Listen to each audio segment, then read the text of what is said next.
meninas, tudo bem? Eu sou Camille Borba e este é o meu sinal. E hoje eu serei a professora de vocês de língua portuguesa do 8º ano e vamos continuar o estudo do romance enquanto gênero textual, né? Inclusive, hoje leremos um trechinho do romance Pequeno Príncipe, que eu espero que vocês já tenham lido, já saibam alguma coisa, mas também se não souber não tem problema, tá certo? Como vocês sabem, eu sou uma mulher muito sortuda que nunca está sozinha. Hoje quem faz a nossa tradução para Libras é a nossa queridíssima Midian. Olá, Midian, bem-vinda. Espero que goste da aula de hoje. A tradução para Libras torna nossas aulas mais acessíveis. Aulas extras que vocês podem ver tanto no nosso canal do YouTube Educa Recife, quanto no nosso aplicativo Educa Recife, né? E ainda pensando em acessibilidade, eu vou também me autodescrever, tá?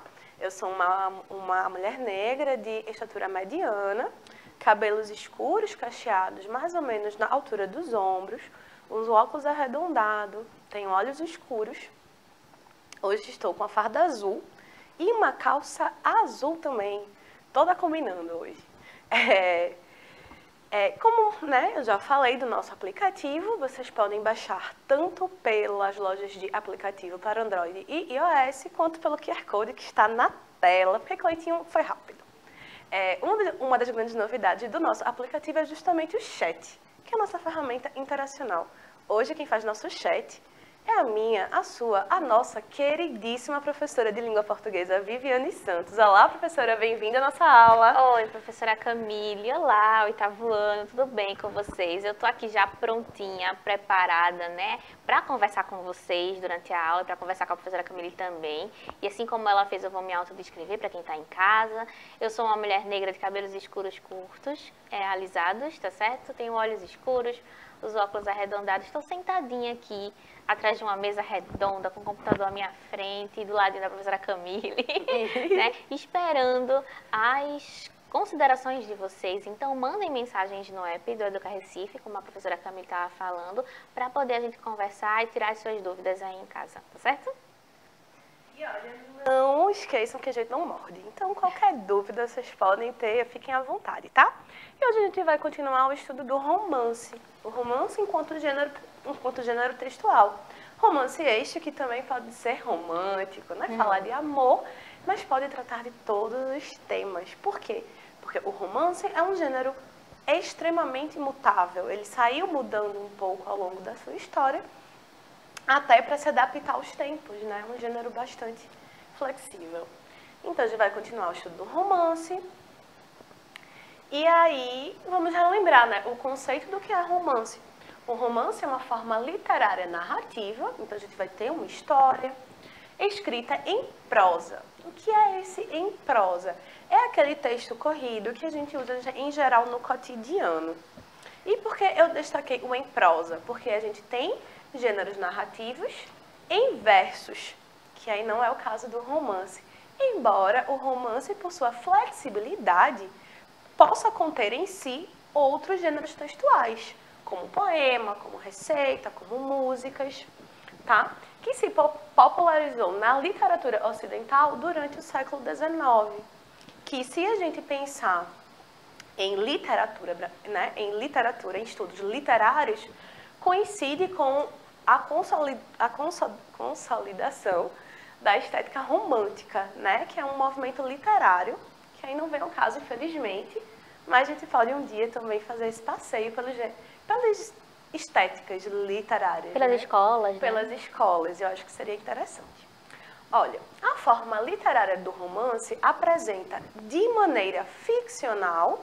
Então, aqui lembra que a gente, de vez em quando, tem alguns diálogos sobre ficção, sobre o que é ficção, o que é verdade. Então, assim, embora o romance possa ser baseado em fatos, em momentos históricos, personagens históricos, há sempre o espaço ficcional, porque o autor ele vai ter esse engenho criativo, esse trabalho criativo de imaginar, no campo da ficção, a experiência social da modernidade. E por que isso é tão específico? Porque esse homem, esse ser humano que se vê no romance, ele se vê de maneira individual, né?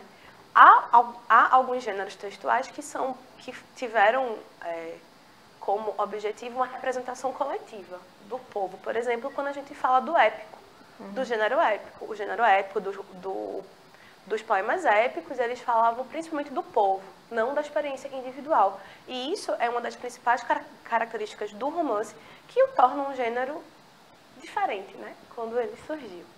Uma representação mais próxima da experiência individual, que possui um contexto temporal e espacial. Isso aqui é muito importante, porque o romance, quando a gente lê um romance, é importante que a gente tenha em mente o contexto em que ele foi escrito, o contexto do tempo e do espaço, tá? Até porque há alguns romances que bebem muito disso, do local em que eles se passam, do local em que eles foram escritos, e essa questão do tempo, né? Como o tempo se passa dentro do romance. A gente pode ter séculos passados e a gente pode ter um romance de, sei lá, 800 páginas que se passa durante um dia. Sim. Né? Então, o tempo ele vai ficar muito mais flexível. Se a gente contrapor com, por exemplo, os gêneros dramáticos, né? Comédia, tragédia, em geral, pelo menos na época da Grécia, né? Quando foi formalizado esses gêneros, dizia-se que a tragédia deveria passar. O tempo da tragédia era o tempo de um dia, do nascer do sol ao pôr do sol. No romance, esse tempo ele é mais elástico. Então, ele pode passar, sei lá, 1000 anos em 300 páginas, sim, ou um dia só em 800. Isso vai depender da escolha do autor. Tá? O romance é uma obra literária que apresenta narrativa em prosa, normalmente longa. Por quê? Porque a gente tem outros gêneros que são narrativas em prosa, mas que são mais curtas, como, por exemplo, o conto, ou extremamente curtas, como o mini-conto.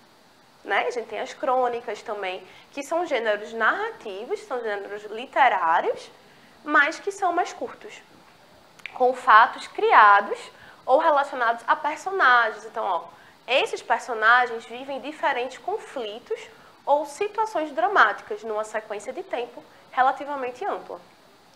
Antes de serem vendidos e editados em forma de livro, tal como conhecemos agora, os romances eram publicados como folhetins, um capítulo por vez, em espaços dedicados a eles nos jornais, o que fez com que esse gênero fosse ficando cada vez mais popular. Isso colaborou para a popularização desse tipo de história ficcional, já que eram veiculados em meios de comunicação de grande circulação, e deixavam os leitores ávidos por dar continuidade à narrativa. Sabe quando vocês estão assistindo um filme, um seriado? Um filme não, né? Um seriado, uma novela, e tem aquele gancho, tem aquele momento em que você, nossa, o que vai acontecer agora? E o episódio acaba.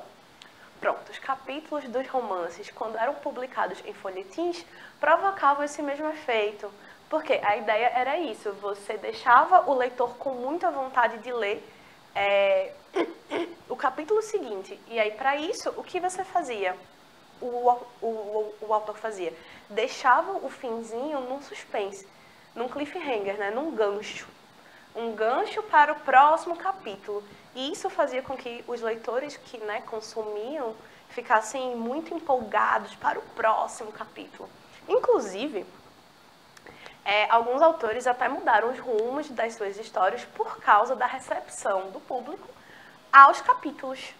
Então vejam como às vezes, como tem, né, esse diálogo entre autor e leitor, principalmente quando a obra ainda está sendo escrita. Isso acontece muito nas novelas, né? Isso, exatamente, professora Viviane. A gente pode fazer esse paralelo com as novelas, tanto pelo formato, né, dos folhetins, isso de ser um capítulo por vez, quanto para essa maleabilidade, né, essa interferência do público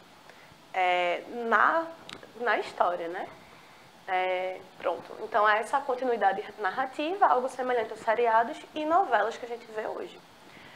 Suas origens, entretanto, remetem a Dom Quixote, novela de cavalaria escrita por Miguel de Cervantes no século XIV, considerando um precursor. Então, não é um romance, mas é um gênero, é uma obra que meio que funda esse romance moderno, né?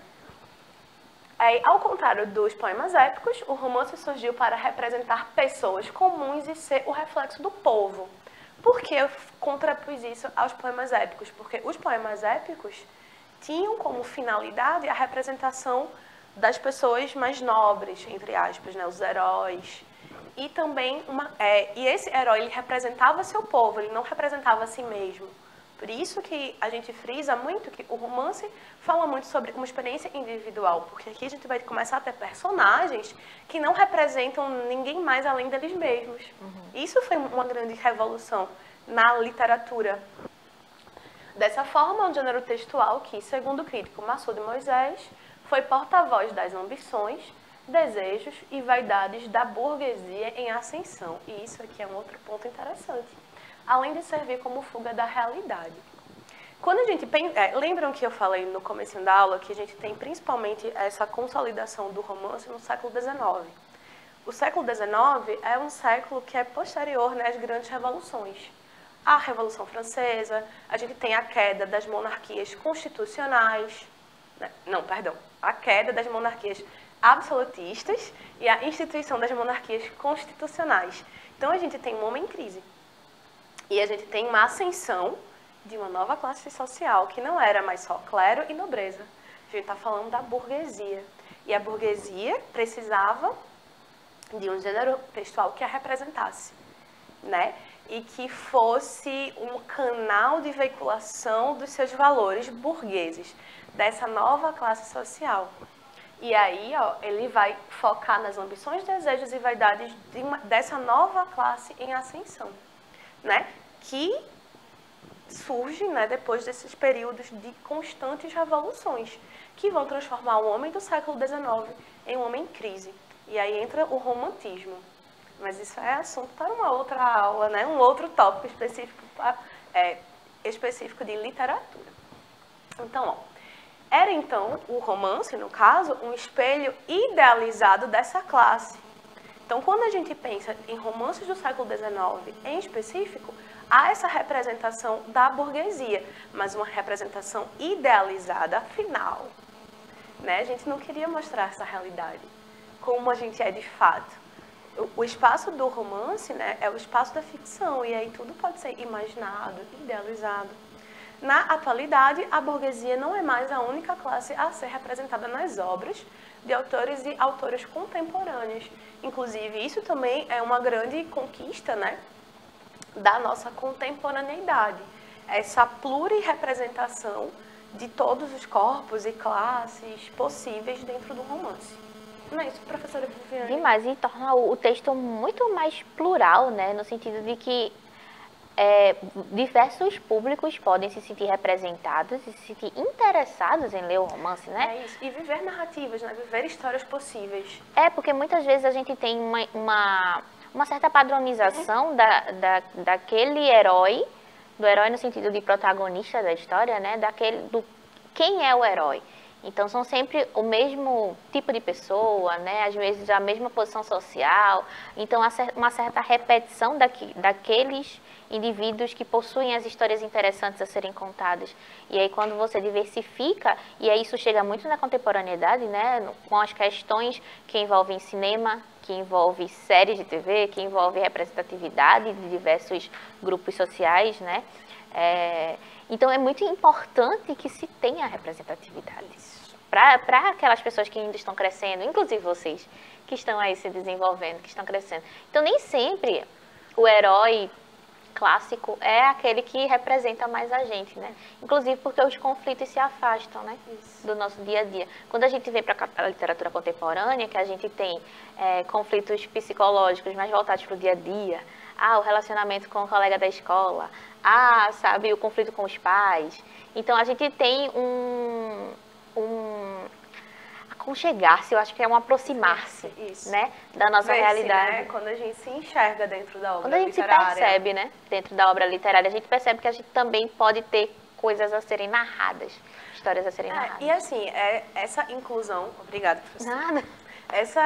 Essa inclusão, né, quando a professora Viviane fala de esse modelo de herói, o que a gente vê, por exemplo, em especial no século XIX e no século XX, esse modelo era muito mais assim, muito mais branco, muito mais cis-normativo e heterossexual e etc.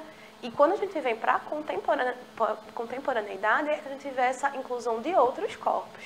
Então, assim, por exemplo, eu e a professora Viviane somos pessoas negras, né? Somos mulheres negras. E havia uma escassez dessa representação.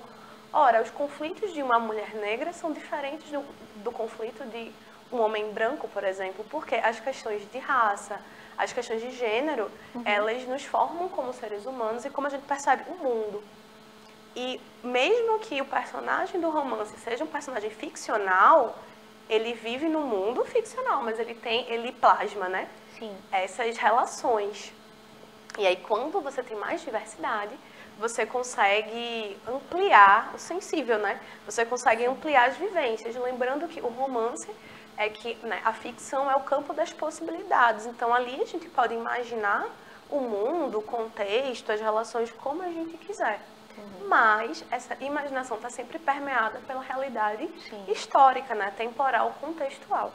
E ademais dessa representatividade, assim, desses diferentes corpos, como você estava falando, as diferentes posições sociais, né? Porque se a gente for lá para a tragédia, se a gente for para as histórias clássicas de Shakespeare, por exemplo, a gente tem muito reinado, a gente tem muitos príncipes, a gente tem muitas princesas, a gente tem muitos reis, né? Então, a vida das pessoas que eram ditas como nobres que valiam a pena ser narradas, e a partir dessa quebra é que você chega no popular, que você chega nas narrativas das pessoas comuns, né? Entre aspas. Porque havia essa ideia de que as únicas vidas que valeriam a pena serem narradas seriam a vida daquelas pessoas relevantes. Sim. Né? E aí, quando eu digo que o romance é um gênero que muda muito, é por isso, porque ele vai se reinventando para que ele supra as necessidades contextuais, né, atuais. E quais são as principais características do romance? Né? É uma narrativa longa, escrita em prosa, e tem a estrutura da ambientação temporal. Então, ela deve acontecer em determinado tempo. Pode ser linear ou não, objetivo ou subjetivo. A própria passagem do tempo, né, a própria percepção do tempo no romance, ele é muito livre. Vai depender muito do que o autor quer trabalhar. Diferente de outros gêneros, né, anteriores que tinham poéticas, tinham regras, tinham temas que deviam ser abordados, como deveria ser feito. O romance meio que quebra essas normatividades de gênero, né? E é muito sutil, às vezes, a passagem do tempo, né? Nem sempre ele vai vir com um advérbio temporal marcando essa... Então, pode ser que o autor não diga, amanhã a personagem vai a algum lugar. Não, passada uma lua... Como Marina Colasanti faz bastante, passada né? uma lua, passado, sei lá, um crepúsculo, a personagem se movimentou. Então, assim, a passagem do tempo, ela, às vezes, ela não é tão explícita, mas o narrador, né, que conta a história, consegue aí usar vários artifícios para fazer isso perceber. E a gente tem, por exemplo, tem também a ambientação espacial, que é o ambiente, né? Enredo ou a trama, que vai ser a história contada e vivida, os conflitos vividos pelos personagens, que são quem guiam, né, a trama. E a gente tem essa presença desses personagens que podem ser planas ou complexas. Então, mais simples ou mais complexos, protagonistas, antagonistas. Podem ser muitos, podem ser poucos. Então, o que é a ação? A ação é a série de acontecimentos que se combinam para formar um enredo. O lugar são os espaços físicos em que transcorre a ação. O tempo é o quando da ação, né? As datas dos acontecimentos ou a duração dos fatos. E esse tempo, ele pode ser tanto cronológico, que respeita o tempo físico, a sequência dos segundos, minutos, horas, dias, né? Como também pode ser o tempo psicológico, que não está relacionado ao espaço, mas ao interior, à mente dos personagens. Isso foi uma grande revolução, né? A gente conseguir dar voz ao interior dos personagens. É, portanto, o tempo mental, do pensamento, em que passado, presente e futuro, às vezes, se confundem e se anulam. Né? A gente tem as personagens que são aqueles que realizam a ação. E esse personagem pode ser plana, que é mais comum e previsível, pode ser redonda ou esférica, né? Que é complexa e mais imprevisível. Então, a gente vai fugir aqui. Quando a gente fala em uma personagem mais redonda, a gente tem uma personagem que geralmente foge dos estereótipos, né? Do que é comum. E a gente tem uma personagem que se transforma ao longo da narrativa, né? A personagem plana é aquela que começa a narrativa de um jeito e termina do mesmo jeito. Exatamente. A gente tem o ponto de vista, né, que é o foco narrativo, que pode ser dividido em narrador-personagem, que é aquele que participa da história, portanto, em primeira pessoa, narra em primeira pessoa. O narrador-observador, que narra em terceira pessoa e que narra apenas o que ele observa. E o narrador onipresente, que é em terceira pessoa, que possui total conhecimento dos fatos narrados e das personagens. Esse narrador é o mais confiável, né, digamos assim. E aí o romance se diferencia da novela e do conto pela sua extensão, né? Enquanto a temática ele pode ser infanto-juvenil, policial, romântico, realista, modernista, regionalista, de aventura, ficção científica, fantasia, enfim, não há limite, né? São inúmeras as possibilidades temáticas desse gênero, por isso é um dos gêneros mais interessantes na minha opinião. Ó, e a gente vai ler rapidinho a história do Pequeno Príncipe. Então, vê, O Pequeno Príncipe é uma obra literária escrita por Antoine de Saint-Exupéry, que é um autor francês, que conta a história de amizade entre um homem frustrado por ninguém compreender seus desenhos e um príncipezinho que habita um asteroide no espaço. É muito adorável, gente. Se vocês não leram ainda, leiam. O título original é Le Petit Prince, né, que é em francês O Pequeno Príncipe, e foi publicado pela primeira vez em 1943 nos Estados Unidos. Isso eu não sabia. Curioso. Não é? Não, um livro francês nos Estados Unidos. O autor do livro, no caso o narrador, né, é o personagem principal, que assume também o papel de narrador, contando sobre o fatídico dia em que o seu avião teria caído no meio do deserto do Saara e, ao acordar, se depara com o Pequeno Príncipe, que pede para que ele desenhe um cordeiro numa folha de papel. Ao longo da história, o Pequeno Príncipe vai narrando suas aventuras para o protagonista. E é ao narrar essas aventuras que o autor vai propondo diversas reflexões sociais, filosóficas, do autor no mundo, das relações pessoais, né? O Pequeno Príncipe ele vai falando muito sobre o valor das relações, de como a gente vai cultivando tudo, né? Quando ele conta a história dele com a raposa, ela espera esse encontro com ele, e aí, mesmo horas antes do encontro, ele já espera. Porque o príncipezinho cativou, né, a raposa. E aí vai falando muito sobre essas relações humanas, mas mesmo que use, né, personagens não humanos. Ó, aí eu trouxe aqui um trechinho do segundo capítulo, porque o primeiro capítulo é o que o autor está falando sobre como ele desenha coisas que ninguém entende, e isso frustrou ele, enfim. Ó, por isso vivi sozinho, sem ninguém com quem falar. Até o dia em que, há 6 anos, tive uma pane em pleno deserto do Saara. O motor tinha qualquer coisa quebrada. E como eu não levava nem mecânico, nem passageiros, preparei-me para tentar consertar o avião com as minhas próprias mãos. Era uma questão de vida ou de morte. Água para beber não era suficiente para 8 dias. Na primeira noite, adormeci na areia a milhares de quilômetros de qualquer lugar habitado, bem mais isolado do que um náufrago agarrado a uma tábua no meio do mar.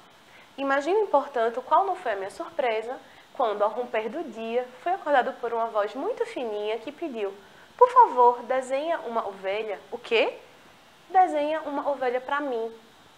Levantei-me assustado, como se tivesse sido atingido por um raio.